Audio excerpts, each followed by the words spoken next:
The first coin appeared on a Tuesday morning, nestled inside Emma's worn sneaker like a secret the night had planted.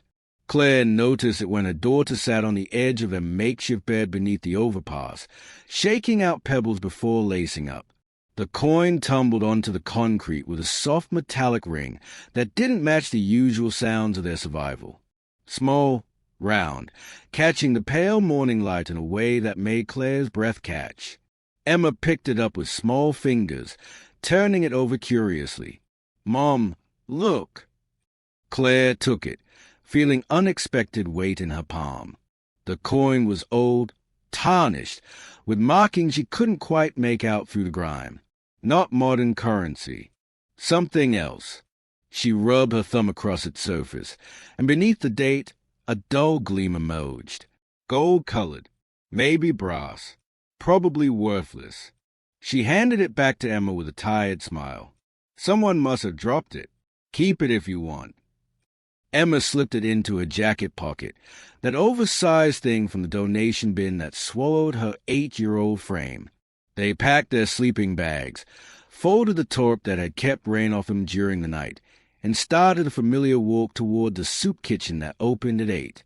The city woke around them slowly, indifferent to the mother and daughter who moved through its edges like ghosts. Claire carried their belongings in a backpack that had seen better years. Emma held her smaller bag close, the one with her 3 books, a stuffed rabbit with one missing ear, and now a strange coin. 2 days later, another coin appeared, this time inside Emma's backpack, tucked between the pages of a favorite book. Emma found it during their afternoon at the library, where they spent hours pretending they had somewhere else to be. She held it up to Claire with wide eyes. "Mom, there's another one." Claire's stomach tightened. She examined this coin more carefully. Older than the first, heavier, with intricate designs she couldn't place. The same golden color, the same tarnished surface hiding something beneath. "Where did you get this?" "I don't know. It was just there."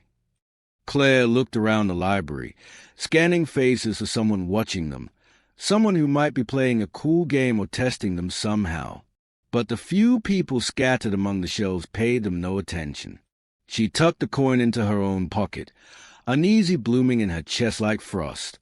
By the end of the week, Emma had found 5 coins, each one appearing mysteriously in her belongings. In her shoe again, inside her jacket hood, at the bottom of her backpack beneath her books. Once, even folded into the pages of a drawing she'd made at the community center. Claire's unease had transformed into something sharper, fear mixed with confusion. She questioned Emma gently, carefully, trying not to frighten her. "Sweetheart, are you sure you don't know where these are coming from?" Emma shook her head, brown eyes honest and bewildered. "I promise, Mom. I just find them." That night, Claire barely slept. They were staying in a shelter temporarily, a small room shared with 3 other families. She lay on the narrow cot beside Emma, listening to her daughter's steady breathing, turning one of the coins over and over in her hand. The texture felt wrong for brass. Too soft, too dense. A terrible possibility whispered at the edge of her thoughts, but she pushed it away. Hope was dangerous. Hope led to disappointment. In the morning, she took one coin to a pawn shop on the east side, the kind of place with barred windows and a weary man behind bulletproof glass. She slid the coin through the tray, trying to keep her voice steady. "Can you tell me what this is?" The man picked it up with practiced disinterest, then paused. He pulled out a loop, examined it closely, and his expression shifted. He looked at Claire with new attention, the kind that made her skin prickle. "Where did you get this?" "It's my daughter's. She found it." He set the coin down carefully. "This is gold. Real gold. Old, maybe a century or more. Could be from a collection, an estate. Worth a few $100s at least, maybe more depending on rarity." Claire's breath left her body. The room tilted slightly. She reached for the coin, but her hand shook. "You're sure?" "Positive. You got more of these." She lied instinctively. No, just this one. His eyes lingered on her a moment too long, assessing, calculating. If you do find more, bring them here. I'll give you fair prices. Claire took the coin back, pulse hammering. She left quickly, Emma waiting outside on the curb, kicking pebbles. They walked in silence until they reached the park where Emma liked to watch the ducks. Claire sat on a bench, hands trembling, staring at the coin like it might explain itself. Is it bad? Emma asked quietly. No, baby, it's just surprising. That night, Claire counted the coins. 7 in total. If each was worth hundreds, if they were real gold, then Emma had somehow accumulated thousands of dollars in her small, mysterious collection. But the question that gnawed at Claire's insides wasn't about value. It was about origin. Where were they coming from? And why Emma? She started watching her daughter more closely, trying to notice patterns, moments when coins might appear. But Emma was as baffled as she was. The girl went through her routines, school at the community center, afternoons at the library, evenings at the shelter, and somehow, inexplicably, coins kept manifesting in her belongings. Claire's paranoia grew. She imagined scenarios. Someone following them, planting coins as a message or a trap. A stranger testing them before revealing some darker intention. She checked Emma's things obsessively, questioned her gently but persistently, watched everyone who came near them with suspicion that bordered on panic. By the 3rd week, Emma had collected 15 coins.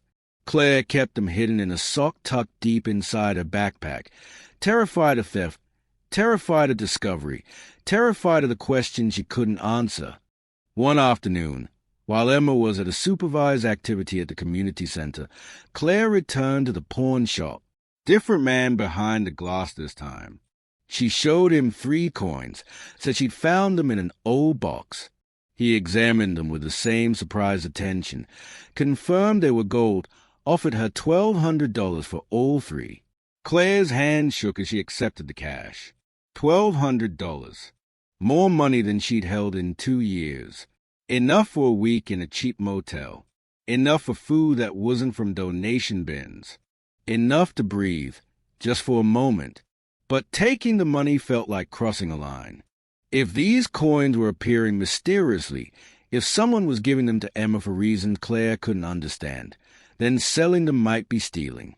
Or dangerous. Or both. She collected Emma from the center, and they walked to a small diner where Claire bought them both a hot meal. Emma's face lit up at the sight of a burger and fries, and Claire's heart cracked watching her daughter savor something so simple. They ate slowly, savoring warmth and flavor and the brief illusion of normalcy.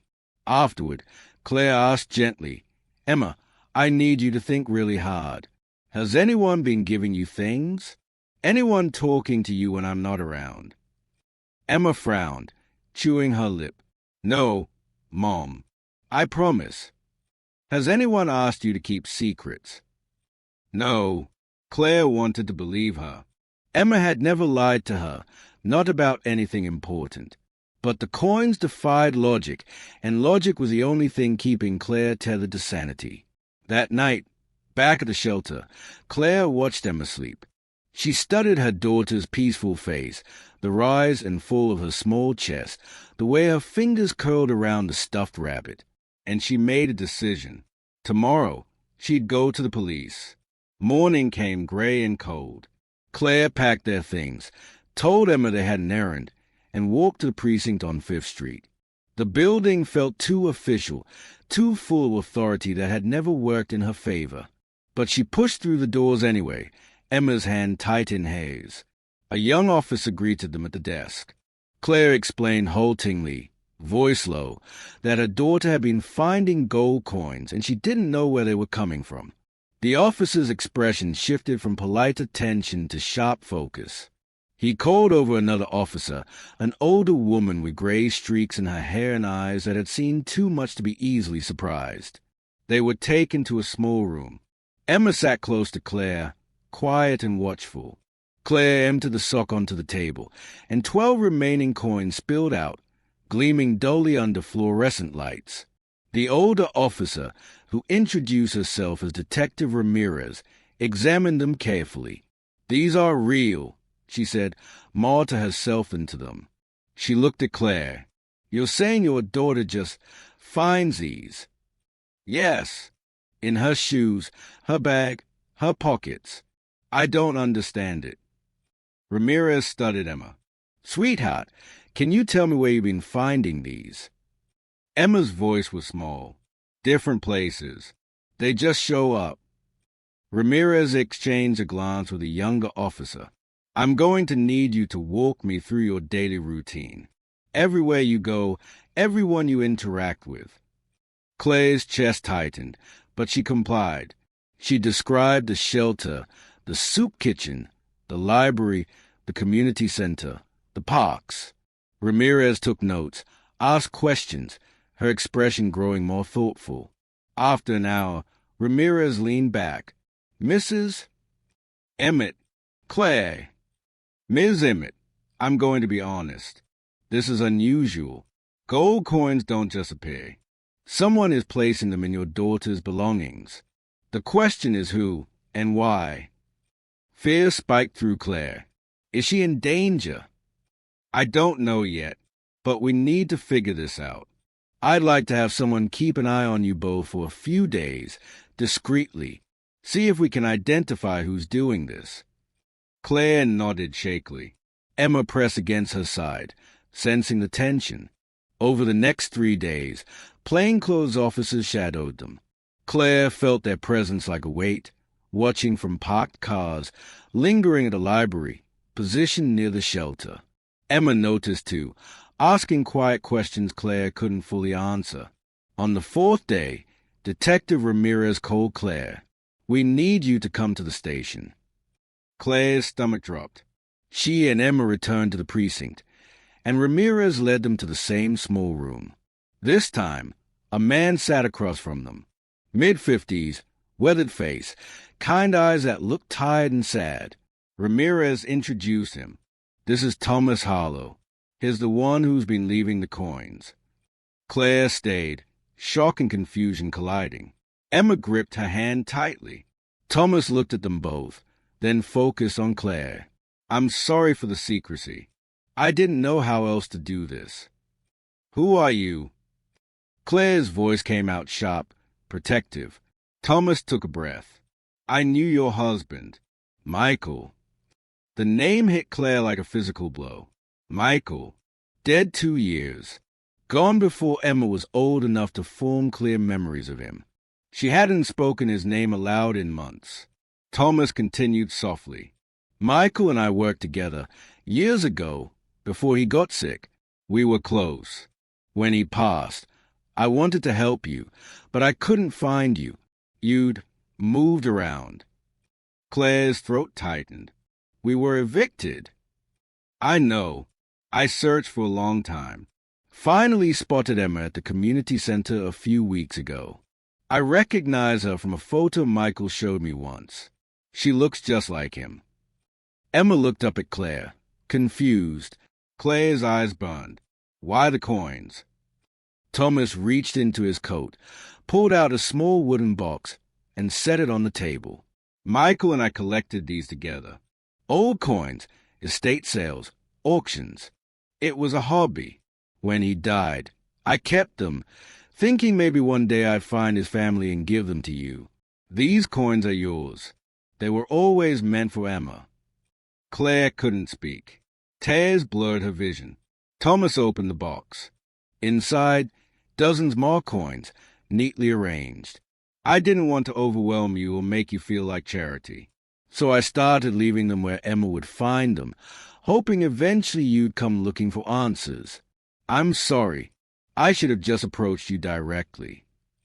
Ramirez watched quietly, her expression softening. Claire wiped her eyes, struggling to process. How much are they worth?" Thomas hesitated. "Altogether, maybe $40,000-$50,000. Maybe more. I had them appraised years ago." The number didn't feel real. Emma looked between the adults, trying to understand. Claire's voice cracked. Why? Because Michael loved you both, and he'd want you to have something to build on. A foundation. A start. The room fell silent. Claire stared at the box, at the coins that had appeared like miracles, at the man who'd been trying, in his awkward, secretive way, to honor a dead friend's love. Detective Ramirez spoke gently. Mr. Harlow has agreed to sign over ownership of the coins officially. We've verified his story. He's not a threat. He's just trying to do something kind. Claire looked at Thomas, saw the sincerity in his tired eyes, and felt something break open inside her. Not fear, not suspicion, gratitude, and grief, and hope tangled together in a way she couldn't name. Thank you, she whispered. Thomas nodded, his own eyes damp. I'm sorry it took so long. The coins were transferred legally, documented, protected. Ramirez helped them open a bank account, something Claire hadn't had in years. The money sat there, a number on a screen that meant safety, time, options. Claire used some of it to rent a small apartment. 2 rooms, old but clean, with a door that locked and windows that let light in. Emma cried the first night they slept there, not from sadness but from the overwhelming relief of having a space that was theirs. Claire didn't quit the soup kitchen or the community center. She kept volunteering, kept showing up for the people still living the life she'd just escaped. She started a small fund with part of the money, helping other families pay deposits, cover emergencies, stay housed just a little longer. Emma thrived. She started regular school, made friends, read books without having to return them after 2 weeks. She kept 1 coin, her favorite, in a small frame by her bed, a reminder of the father she barely remembered and the stranger who'd honored his memory. Thomas visited sometimes, awkward at first, but gradually becoming a presence Emma looked forward to. He told stories about Michael, filled in gaps Claire had forgotten, gave Emma pieces of a father she'd lost too young. One evening, months later, Emma asked, Mom, why did Mr. Thomas hide the coins instead of just giving them to us? Claire thought about it, stroking Emma's hair. I think he was scared. Sometimes when people want to help, they don't know how. They're afraid of being rejected or making things worse. So they do it quietly, hoping it's enough. Emma considered this. Did it help? Claire smiled, eyes stinging. Yes, baby, it helped. That night, after Emma fell asleep, Claire sat by the window looking out at the street below. The city lights flickered like distant stars, and she thought about the long path that had brought them here. The eviction, the shelters, the fear, the mysterious coins that had appeared like breadcrumbs leading them towards something better. She thought about Michael, about the love he'd left behind even in death, about the friend who'd spent years searching for a way to honor it. And she thought about the future, uncertain but no longer terrifying. They had a home. They had stability. They had a foundation built from gold coins and quiet kindness and the stubborn refusal to give up.